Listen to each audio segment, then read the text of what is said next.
Hello everyone. आज हम math में पढ़ेंगे number system. Number system start कर रहे हैं। नंबर सिस्टम को हिंदी में बोलते हैं संख्या पद्धति।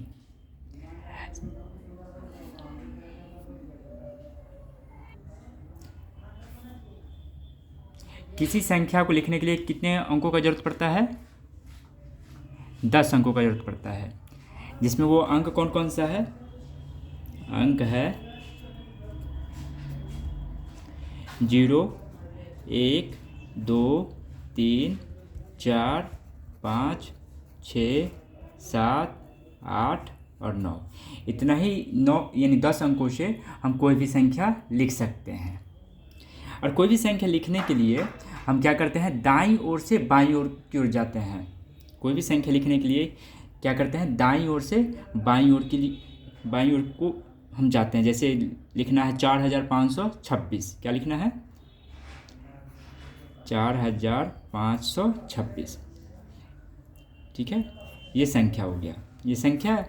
अब इसको पढ़ने के लिए क्या पढ़ेंगे? 4526 पढ़ लेंगे। तो इसको क्या होगा? इकाई, दहाई, सैकड़ा, हजार, 10,000, लाख, 10 लाख, ऐसे काउंट करेंगे। और ये क्या है? इसको क्या पढ़ेंगे? तो इकाई, दहाई, सैकड़ा, हजार, 10,000, लाख, 9,50,246।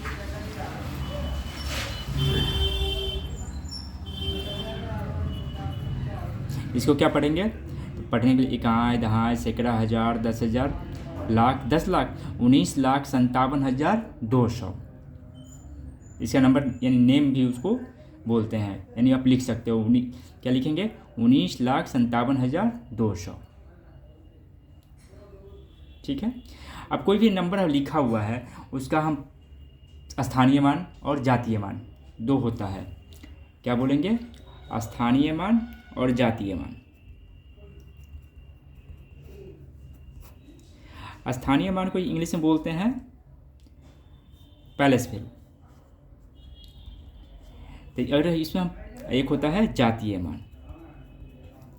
जातीय मान को क्या बोलते हैं? Face value.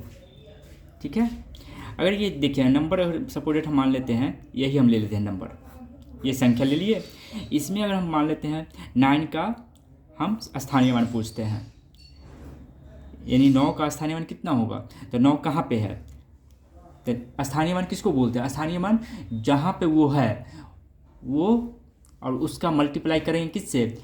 जैसे 5 का स्थानीय मान पूछेगा तो 5 गुना जहाँ पे रहेगा वो नंबर से मल्टीप्लाई होगा। जैसे इकाई पर है तो 1 से मल्टीप्लाई करेंगे, दहाई पर रहेगा तो 10 से मल्टीप्लाई होगा, सैकड़ा पर रहेगा तो 100 से मल्टीप्लाई होगा, हज़ार पर रहेगा तो 1000 से मल्टीप्लाई करेंगे। यानी नंबर इंटू वो उसका जो है स्थानीय मान, जो स्थान पर रहेगा उससे मल्टीप्लाई कर देंगे।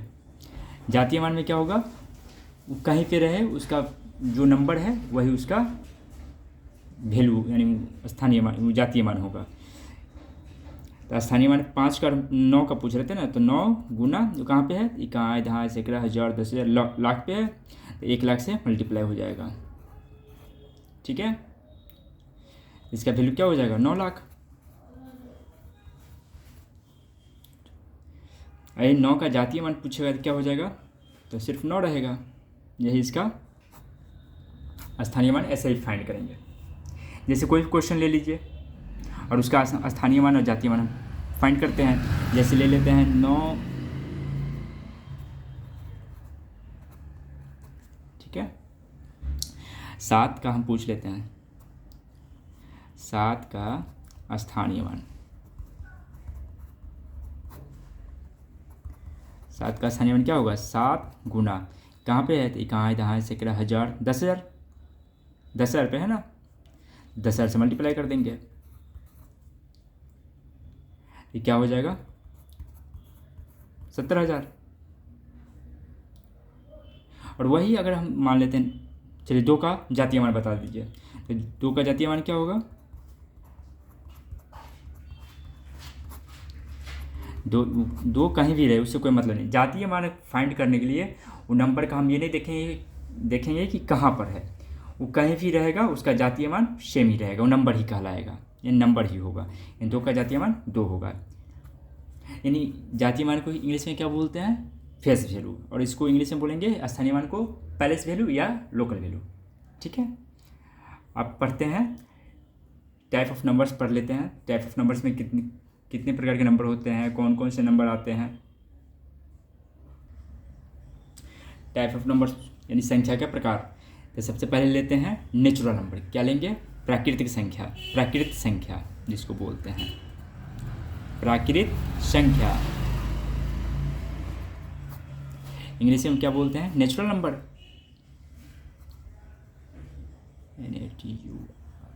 Natural natural number NUMBER। ठीक है, इसमें जीरो छोड़ के बाकी जितना आप जो भी नंबर आप बोल दीजिए पॉजिटिव नंबर बोलेंगे। क्या आप कौन सा नंबर बोलेंगे, पॉजिटिव नंबर। नेचुरल नंबर को n से डिनोट करेंगे। क्या से डिनोट करेंगे, n से डिनोट करेंगे। यानी जो हम काउंटिंग करते हैं, नेचुरल नंबर किसको बोलते हैं, जिसे हम काउंट कर सकते हैं, उसको क्या बोलेंगे, नेचुरल नंबर बोलेंगे। उसको हम n से डिनोट करेंगे। जैसे हम 1 2 3 4 एट्सेट्रा कुछ भी आप बोल दो, मगर वो क्या होना चाहिए, पॉजिटिव नंबर होना चाहिए। क्या होना चाहिए इसमें, all number positive, all number are positive, all natural numbers are positive होगा, इसमें जीरो नहीं आएगा। ठीक है, ये हो गया नेचुरल नंबर। आप करेंगे whole number.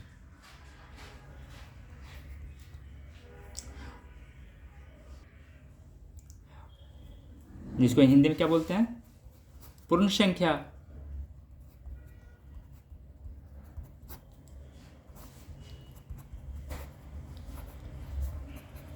Whole number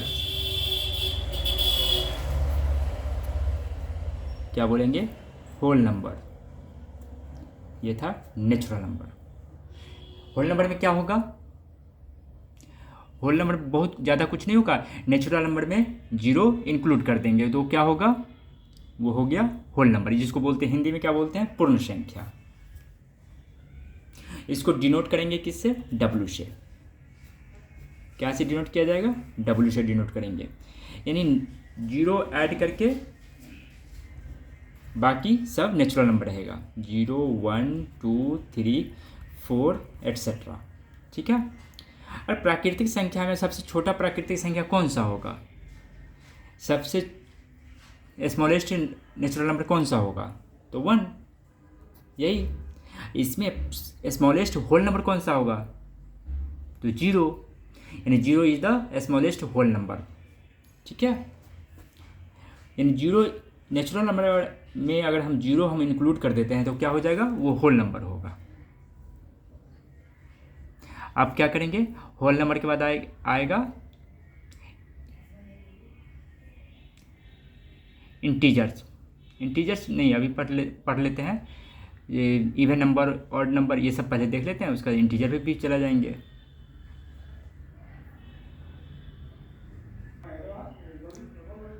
third में क्या बोले, इवन नंबर। इवन नंबर एक होता है ऑड नंबर। इवन बोलते हैं सम संख्या को।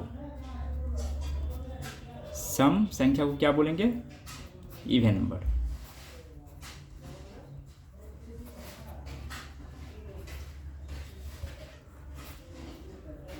इवन नंबर किसको बोलते हैं, नहीं हिंदी में बोलते हैं सम संख्या। सम संख्या किसको बोलते हैं, जिस संख्या में 2 से डिवाइड इन 2 से पूरा पूरा भाग लग जाए।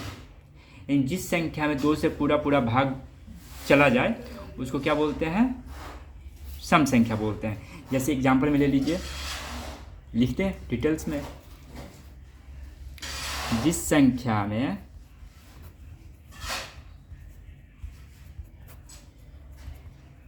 2 से पूरा पूरा भाग चला जाए,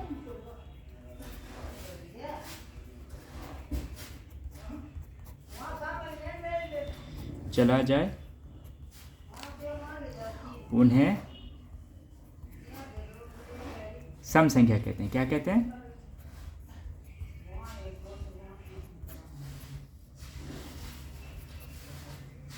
सम संख्या कहते हैं। ठीक है,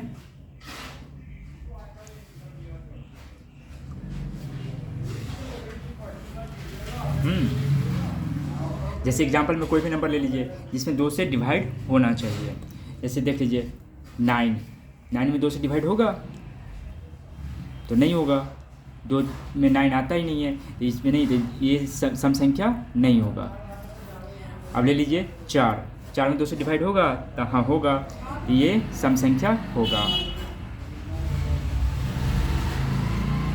अब ले लीजिए 190 में 2 से डिवाइड होगा तो 2 में 2 नंबर 18, 1 बचेगा, 2 पचे 10, 2 से भाग लग जाएगा, ये हो गया, ये सम संख्या होगा। अब देख लीजिए 145 में 2 7 14, इसमें तो लगेगा नहीं, ये नहीं होगा। यानी जिस संख्या में 2 से पूरा भाग लग जाएगा वो होगा सम संख्या, जिसमें नहीं लगेगा वो सम संख्या नहीं होगा। ठीक है, अब चलिए सम संख्या के बाद देखते हैं विषम संख्या। अब ऑड नंबर देख रहे हैं, ऑड नंबर किसको बोलते हैं, हिंदी में उसको बोलते हैं विषम संख्या। जिस संख्या में 2 से पूरा भाग न लगे उसको बोलते हैं विषम संख्या, जिसको क्या बोलेंगे इंग्लिश में, ऑड नंबर। जिस संख्या में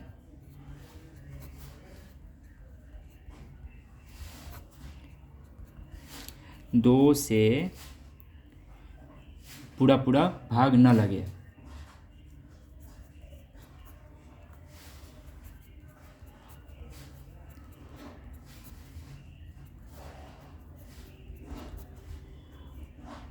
उसे क्या बोलते हैं, विषम संख्या बोलते हैं।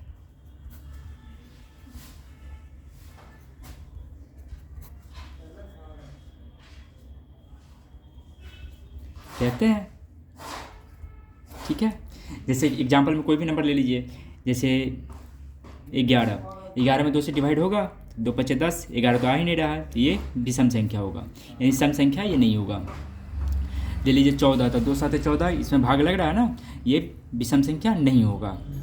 जैसे ले लीजिए 19, 2 9 18, 19 नहीं ना होगा, यानी 19 विषम संख्या होगा, सम संख्या नहीं होगा, यानी 2 से डिवाइड नहीं होगा, यानी क्या होगा, ये विषम संख्या होगा। ले लीजिए 24, तो 12 दूनी 24, तो 2 से डिवाइड हो रहा है, यानी भाग लग रहा है, तो ये क्या होगा, ये सम संख्या होगा, ये विषम संख्या, ये क्या होगा, ये सम संख्या होगा, ये विषम संख्या हो, यहाँ पर ये विषम संख्या में ये सही है। ठीक है, यानी ये यहाँ पे विषम संख्या में गलत है, सम संख्या ये होगा मगर विषम संख्या नहीं होगा। ठीक है, ये विषम संख्या नहीं होगा। जैसे ले लीजिए 18 क्या होगा, सम होगा कि विषम होगा, 18 सम होगा। ठीक है,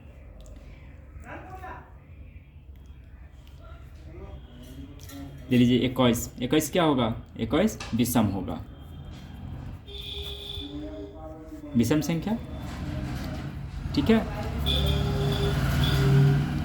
अब एक बात और माइंड में रखना है कि और विषम संख्या दे रखा है, कोई भी विषम संख्या में हम 2 अगर हम जोड़ देते हैं,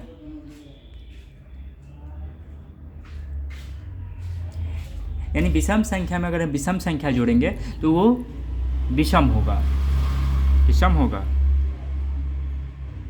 विषम में अगर हम विषम जोड़ते हैं तो वो सम होगा, ये बात याद रखने वाला है। हम लिख देते हैं, देखिए एग्जाम्पल के साथ हम लिखेंगे, ये याद रखने वाला है।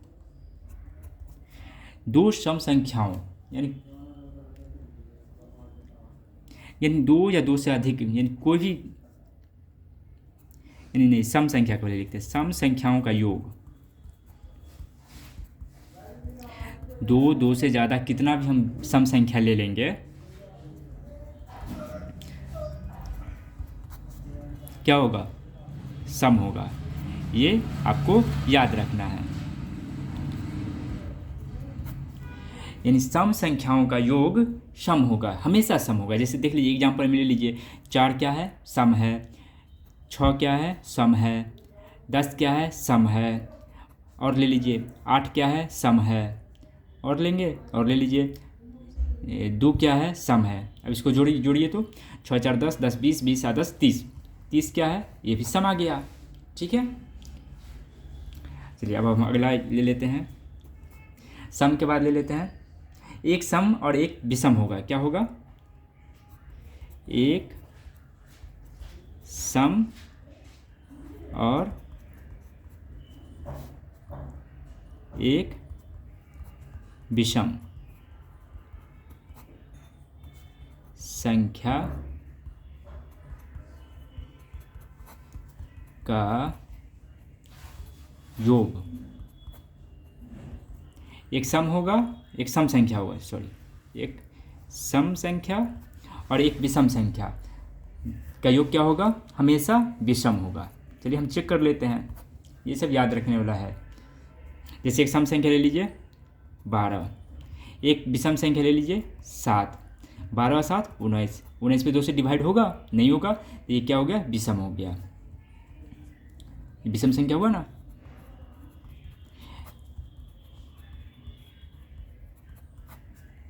ठीक है, विषम संख्या।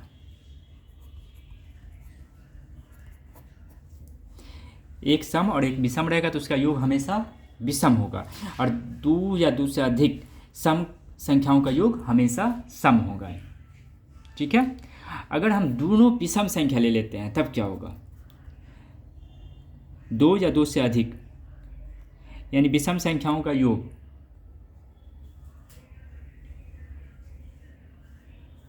चाहे हम दो ही ले लेते हैं, दो विषम संख्याओं का योग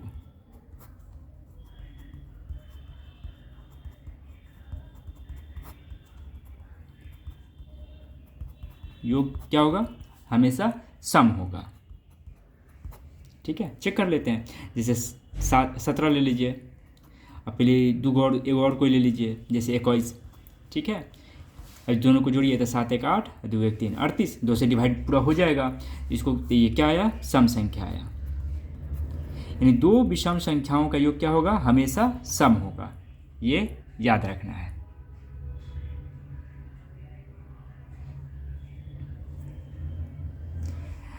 ये तो हो गया।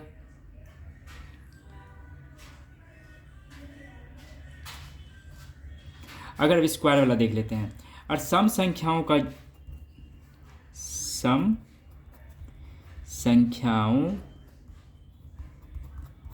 स्क्वायर निकालिए। इन कोई भी सम संख्या ले लेंगे, कोई भी सम संख्याओं का घात, यानी सम संख्याओं की जितनी भी घात ले लीजिए,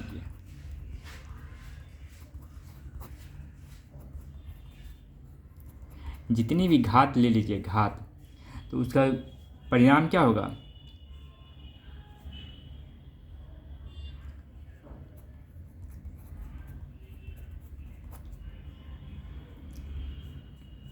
की जाए, परिणाम क्या होगा?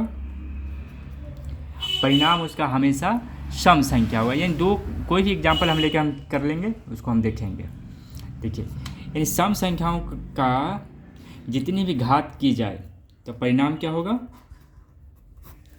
परिणाम सदैव सम संख्या होगा। क्या होगा?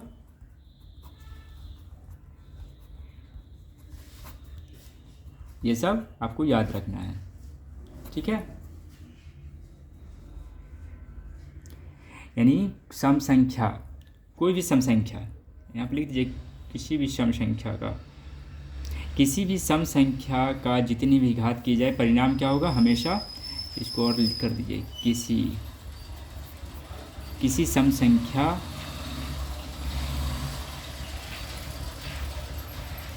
किसी भी सम संख्या, संख्या लिख दीजिए काट के, किसी भी सम संख्या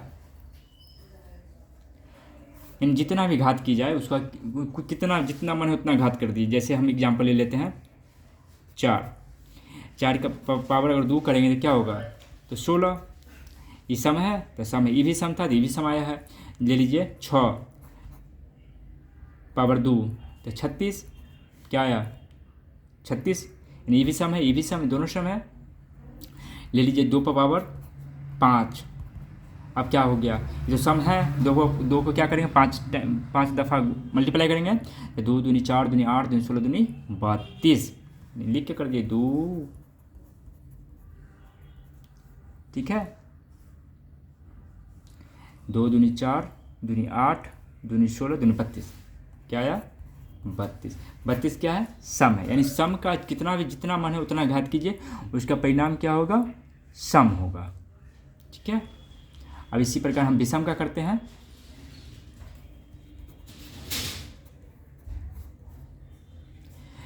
किसी भी विषम लिख दीजिए, किसी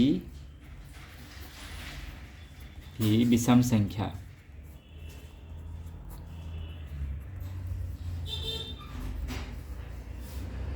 की जितनी भी घात की जाए, जितनी भी घात की जाए, उसका परिणाम क्या होगा, परिणाम हमेशा सदैव विषम संख्या होगा।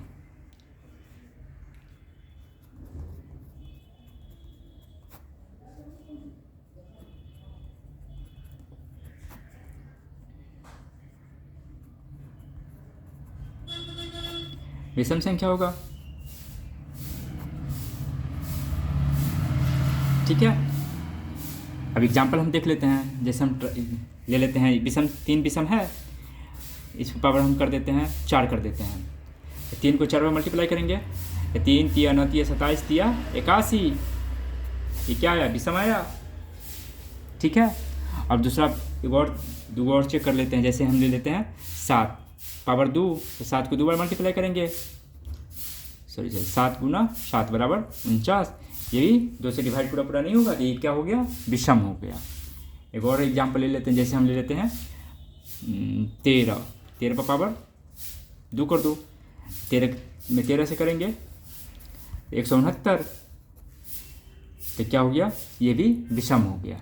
ठीक है, यानी विषम संख्याओं का स्क्वायर हमको जितना मन है उतना स्क्वायर करेंगे, फिर उसका क्या होगा, उसका वैल्यू जो आएगा वो विषम ही आएगा। और सम का जितना मन है उतना स्क्वायर कर दीजिए, चाहे स्क्वायर कीजिए, क्यूब कीजिए, पावर 4 कीजिए, 10 कीजिए, उसका वैल्यू क्या आएगा, हमेशा सम आएगा। ठीक है, चलिए अब आगे देखते हैं। इंटीजर क्या पढ़ेंगे अब, इंटीजर को क्या बोलते हैं, पूर्णांक। आप पढ़ना है इंटीजर नंबर पढ़ेंगे। जैसे इंटीजर कहते हैं किसको है, इंटीजर में आप निगेटिव और पॉजिटिव दोनों नंबर होगा, यानी टोटल प्राकृतिक संख्या ही होगा। यानी उसमें मान लीजिए प्राकृतिक नहीं, पूर्ण संख्या बोलिए, सारा पूर्ण संख्या ले लेंगे, बट उसमें क्या लेंगे, उसमें निगेटिव नंबर भी रहेगा, उसको क्या बोलेंगे, पूर्णांक संख्या बोलेंगे। उसमें पॉजिटिव इंटीजर होगा और निगेटिव इंटीजर दोनों मिल के बनता है, यानी निगेटिव और पॉजिटिव दोनों इसमें होगा। जैसे पूर्ण संख्या पढ़े थे ना, तो पूर्ण संख्या ने 0 इंक्लूड करके इसमें निगेटिव भी होगा और पॉजिटिव भी होगा। जैसे एग्जांपल इसको हम आई से डिनोट करेंगे, इंटीजर को किससे डिनोट करेंगे, आई से। इसमें नंबर सारा रहेगा। जैसे आप होल नंबर हम पढ़े थे, होल नंबर में क्या था, 0 से स्टार्ट हुआ था, 0 1 2 3, ये पूरा ये पॉजिटिव इंटीजर हो गया। क्या हुआ, पॉजिटिव। इसमें निगेटिव इंटीजर भी होगा, तो निगेटिव इंटीजर के लिए क्या करेंगे, -1 -2 -3 -4 एट्सेट्रा। ठीक है, यानी पूर्ण संख्याओं को धनात्मक इंटीजर यानी धनात्मक पूर्णांक बोला जाएगा। क्या बोला जाएगा, यानी पूर्ण संख्याओं को धनात्मक पूर्णांक कहा जाता है, यह है धनात्मक। पॉजिटिव इंटीजर एक धनात्मक पूर्णांक,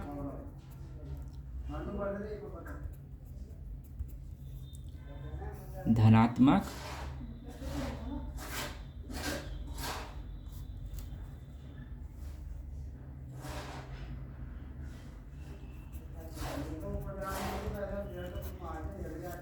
जीरो से स्टार्ट कर दीजिए,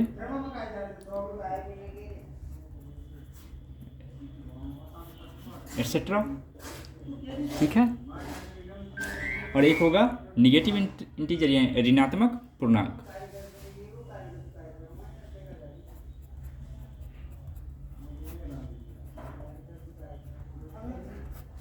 इसमें क्या होगा, एटसेट्रा, -4 -3 -2 -1, यही रहेगा। ठीक है, ये हो गया ऋणात्मक पूर्णांक, यानी नंबर ही सब रहेगा और उसमें निगेटिव भी लग जाएगा और पॉजिटिव भी रहेगा। यानी नंबर में ही निगेटिव का साइन लगा दीजिए और होल नंबर में निगेटिव का साइन लगा दीजिए, तो वो निगेटिव पूर्णांक हो जाएगा, ऋणात्मक पूर्णांक हो जाएगा। और होल नंबर को ही पॉजिटिव इंटीजर बोला जाएगा, निगेटिव इंटीजर और पॉजिटिव इंटीजर। ठीक है, अब इंटीजर के बाद हम पढ़ेंगे रेशनल नंबर। क्या पढ़ेंगे, रेशनल नंबर, उसको बोलते हैं परिमेय संख्या। क्या बोलते हैं, परिमेय संख्या। इंग्लिश में क्या बोलेंगे, रेशनल नंबर।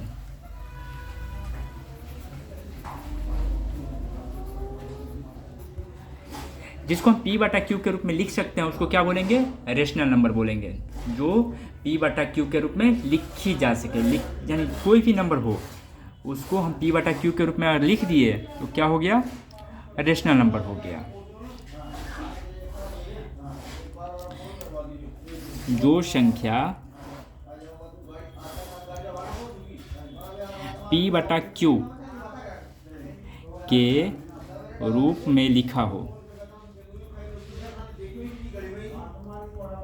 लिखी जा सके,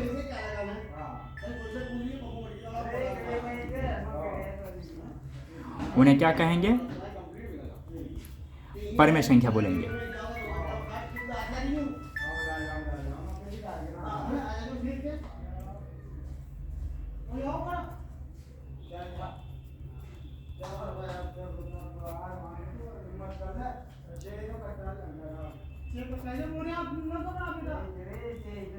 क्या लिखे हैं, जो संख्या P/Q के रूप में लिखी जा सके उसे क्या कहेंगे, परिमेय संख्या कहेंगे, रेशनल नंबर कहेंगे। जिसमें और जो Q नॉट इक्वल टू 0 लिखेंगे, Q नॉट इक्वल टू 0, हाँ, यानी हर के रूप में 0 कभी नहीं होगा। अंश में आप लिख सकते हो, जैसे एग्जाम्पल में देख लो,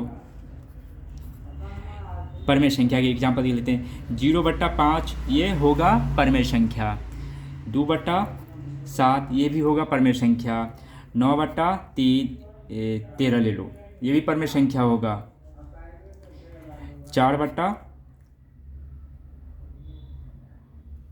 ये भी परिमेय संख्या होगा, 7 ये भी परिमेय संख्या होगा, क्योंकि इसके नीचे और कुछ नहीं है तो एक है। क्या लिखा हुआ है, एक है।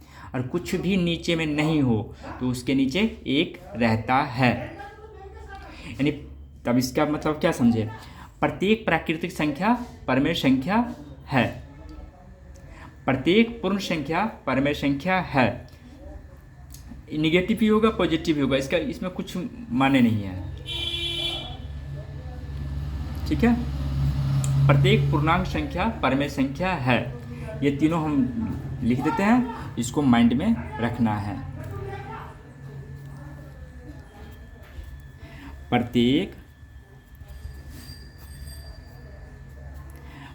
प्राकृत संख्या परिमेय संख्या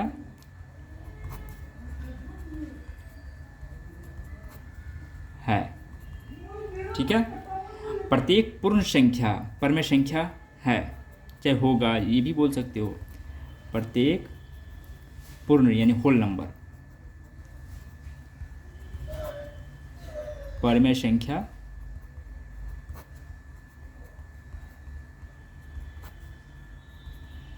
ठीक है। प्रत्येक पूर्णांक संख्या जिसको इंटीजर बोलते हैं, प्रत्येक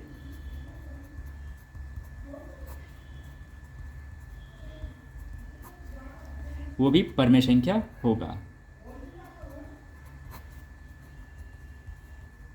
ठीक है,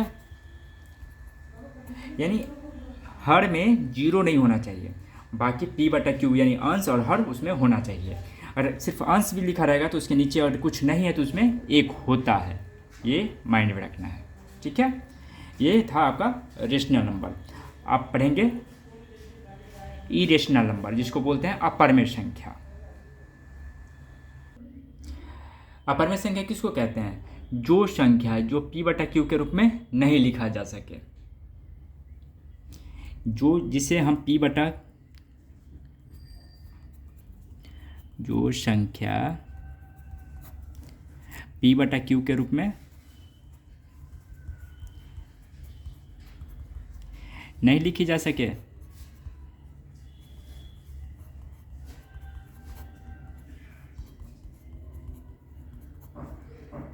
उन्हें क्या कहेंगे? अपरिमेय संख्या बोलेंगे।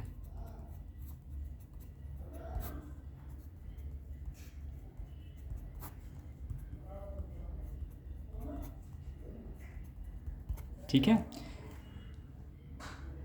चाहे वो भी नंबर लिख बोल सकते हैं जो जिसका वर्गमूल न फाइंड हो, जैसे √2, इसका वर्गमूल कंप्लीटली फाइंड नहीं होगा। √3, √5, √7, √11, चाहे √115, इसी प्रकार। ठीक है, चाहे और दूसरा में भी लिख सकते हैं, ये तो हम रूट में लिखे हैं। अब और भी एग्जांपल देख लेते हैं, जैसे 0.10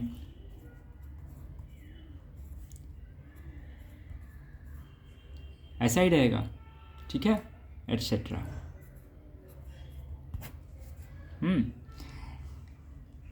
ये था अपरिमेय संख्या का। अब जो है हम नेक्स्ट क्लास में अब देखेंगे। Thank you, bye.